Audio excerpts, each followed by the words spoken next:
ഇന്നിപ്പോ ഏകദേശം ആളുകളും സ്റ്റാറ്റസ് വെക്കും.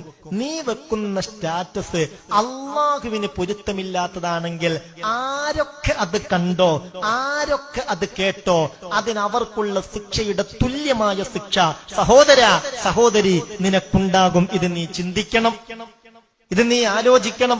ഒരു വിവാഹം കഴിഞ്ഞാൽ, ഒരു സൽക്കാരം കഴിഞ്ഞാൽ അതിന്റെ പേരിലൊക്കെ പിന്നെ നിരന്തരമായി ഫോട്ടോസുകൾ സ്റ്റാറ്റസ് വെക്കുന്നു, വീഡിയോ ക്ലിപ്പുകൾ സ്റ്റാറ്റസ് വെക്കുന്നു, ഒരുപാട് പെണ്ണുങ്ങളുടെ ഫോട്ടോ അതിലുണ്ടാകും. ഇതൊക്കെ ആരെ കാണിക്കാൻ വേണ്ടിയാണ്?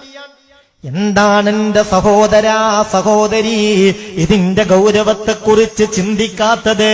നാളെ റബ്ബിന്റെ മുന്നിൽ ചോദ്യം ചെയ്യപ്പെടില്ലേ? ആരൊക്കെ ഇത് കണ്ടോ, അവരാ കണ്ടത് അള്ളാഹ്ക്ക് പൊരുത്തമില്ലാത്തതാണെങ്കിൽ ആ സ്റ്റാറ്റസ് വെച്ചവർ റബ്ബിനോടതിന് മറുപടി പറയേണ്ടി വരും.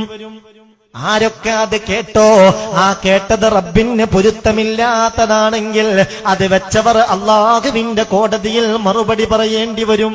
ഇതൊക്കെ നിസ്സാരമായ സംഗതിയാണോ?